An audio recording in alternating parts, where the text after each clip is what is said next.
Today we are doing our last set of notes for Unit 4, which is on quadratic formula and the discriminant. Let's take a look at this lesson summary up here because it is very important. A quadratic equation with real coefficients and a real constant may have real or complex solutions, which we found out in the last video that sometimes we have i's and sometimes we do not. Given a quadratic equation in the form of ax squared plus bx plus c equals 0, the discriminant b squared minus 4ac indicates whether the equation has two distinct real solutions, one real solution, or two complex solutions. Remember, complex means the same thing as imaginary. Well, if your discriminant comes out to be greater than 0, there are two real solutions. If the discriminant equals 0, there's one real solution, and if the discriminant is less than 0, there are two complex solutions. Okay, let's take a look at solving equations. How do we solve equations if we can't factor in t-bar? Well, the way to do it is to use what's called the quadratic formula, which is x equals the negative b plus or minus the square root of b squared minus 4ac all over 2a. And then, if you actually get imaginary or complex solutions, you should express them in a plus bi form. All right, let's go to example number 1. Compute the value of the discriminant of the quadratic equation. Then use the value of the discriminant to predict the number and type of solutions. Find all real and complex solutions. All right, first of all, let's take a look at letter A. Is it set equal to 0? Yes. It's in standard form as much as I'm going to get it, so I'm going to actually need to find the discriminant. But before I can find the discriminant, I need to know my values of A, B, and C. Well, in this case, my value of A is a 1. There is no B value because there is no number with just an X, so my B value is a 0. And my C value is a 4. My discriminant is B squared minus 4AC. I know my values of A, B, and C now, so I'm going to plug them in. So I have 0 squared minus 4 times 1 times 4, which gives me a negative 16. Negative 16 is less than 0. So if I go back up to the top of the lesson summary, if my discriminant comes out to be less than 0, there are what's called two complex solutions, which means I will get two imaginary numbers. All right, let's see what they are by solving it. If I look at x squared plus 4 equals 0, I definitely can't factor in t-bar because it's not dot, so I have to use the quadratic formula. So I'm going to state the formula. It is x equals a negative b plus or minus the square root of b squared minus 4ac all over 2a. Hopefully you are realizing that the discriminant and what's under the radical is the exact same thing. So that should help me with my solving. So I have x equals a negative of b is 0 plus or minus the square root of 0 squared minus 4 times 1 times 4, the whole thing over 2 times 1. Okay, x equals, there's no such thing as a negative 0, it's just plain old 0. Plus or minus, we already know what the discriminant is, we just found it. So under the radical is a negative 16 all over 2. Now I have to simplify it. X equals 0 plus or minus square root of 16 is 4i. I already have the plus or minus for taking the radical over 2. I really don't need the 0 in front because 0 plus anything is that anything. So my answer really is x equals plus or minus 4i over 2. But let's take a look at that. Can I reduce the 4 and the 2? I can by 2. 2 goes into 2 once. 2 goes into 4 twice.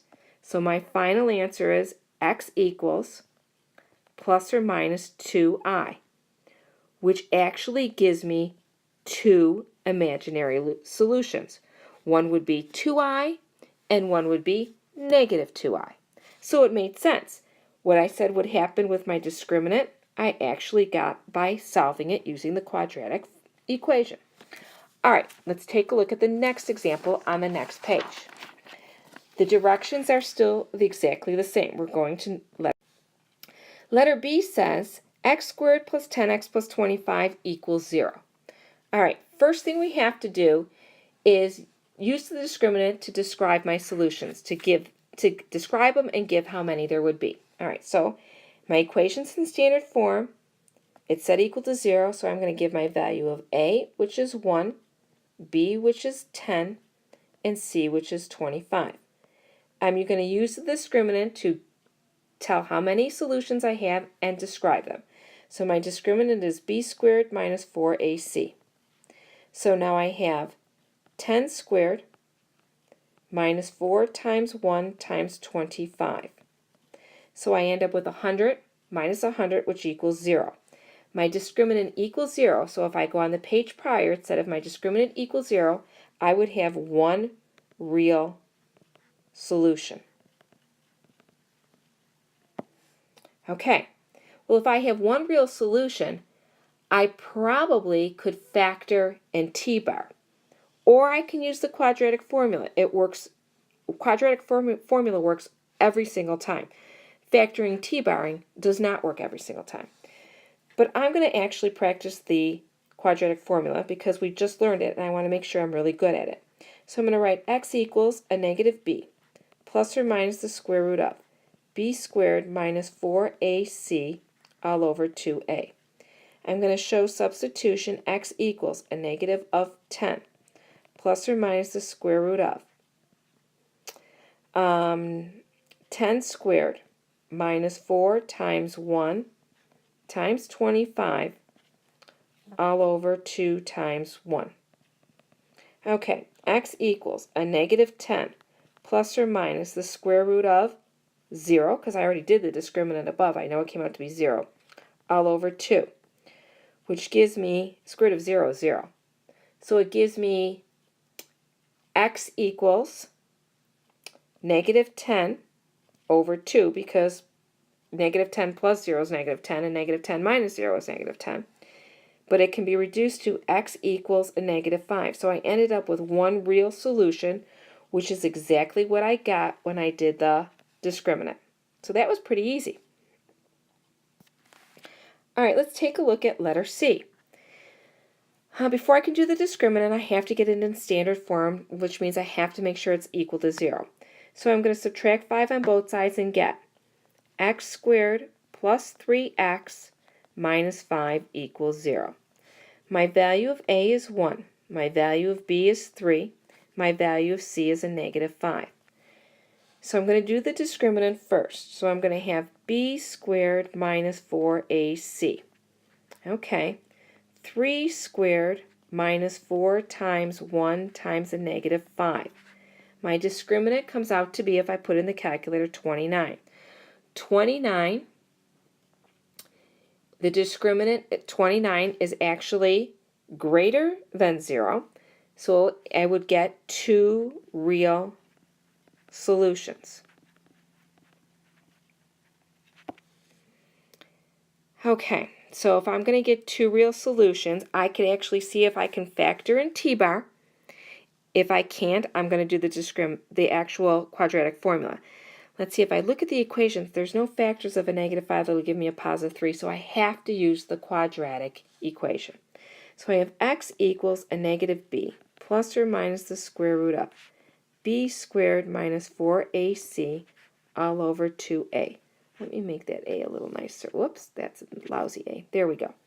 All right, so I have x equals a negative of 3 plus or minus the square root of 3 squared minus 4 times 1 times a negative 5 all over 2 times 1. So I ended up with x equals a negative 3 plus or minus radical 29 all over 2. All right, radical 29 is not a perfect square root. Can I simplify radical 29? First of all, let me make that a 29. Nope, there's no perfect square root that'll go into 29. So my actual answer is a negative 3 plus or minus radical 29 over 2. I can't reduce the leading coefficients because in front of the radical is a 1 and nothing will divide into 3, 1, and 2. So my answer is what I have here. Now, it said I should have two real solutions, but to me it looks like I only have one.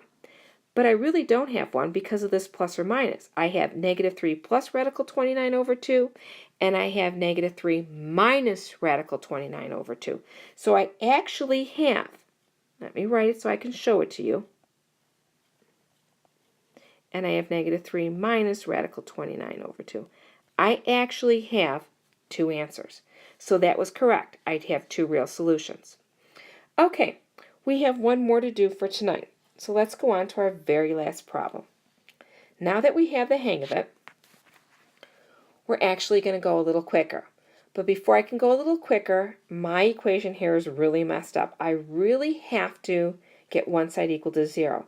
So I'm actually going to subtract a 9x and add a 9x squared to both sides.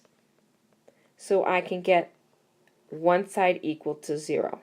That's the squaring. All right, so minus 9x and add a 9x squared. All right, so my equation actually is 0 equals 3 minus 8x plus 10x squared. I'm going to rewrite it to be 0 equals 10x squared minus 8x plus 3. So now it's in standard form. Okay, my value of a is 10. My value of b is a negative 8. My value of c is 3. The discriminant is b squared minus 4ac. I'm going to have a negative 8 squared. Make sure you put that negative in the parentheses. Minus 4 times 10 times 3. And I'm going to end up with a discriminant of, if I put it in the calculator, a negative 56. Which means I'm going to have, if I end up with a negative solution, it says that I'm going to have two complex solutions. So I'm going to get two complex solutions, which means I'm going to have imaginary numbers, which means I have to do the quadratic formula because I can't get imaginary from factoring in t-bar. All right, so here we go. I'm going to say x equals a negative b plus or minus the square root of b squared minus 4ac all over 2a. All right, x equals a negative of a negative 8, so I've got to be careful there. I've got a double negative, plus or minus the square root of negative 8 squared minus 4 times 10 times 3, all divided by 2a, and my a is 10. Okay. So x equals a negative of a negative is a positive. 8 plus or minus the square root of a negative 56 all over 20. All right, let's see if I can simplify radical negative 56. So x equals 8 plus or minus the square root of 56. Biggest perfect square root that go into 56 is 4. So it's 4 times 14 times a negative 1 all over 20. Which will give me 8 plus or minus, square root of 4 is 2, square root of negative 1 is I, radical 14, all over 20. Now I'm going to look at all my leading coefficients. I have an 8, 2, and 20. I can reduce them all by 2. 2 goes into 8, 4. 2 goes into 2 once. 2 goes into 20, 10. So my final answer is going to be x equals 4 plus or minus I radical 14, the whole thing over 10. Now it said I should have two complex solutions, and I do, because one would be 4 plus I radical 14 over 10, and the other would be 4 minus I radical 14 over 10. Okay, so we learned a lot today. We learned how to use the discriminant to see what kind of solutions we're going to get, and we also learned how to use the quadratic formula instead of factoring in t-bar to get our solutions. If you have any questions, please bring them with you to class tomorrow.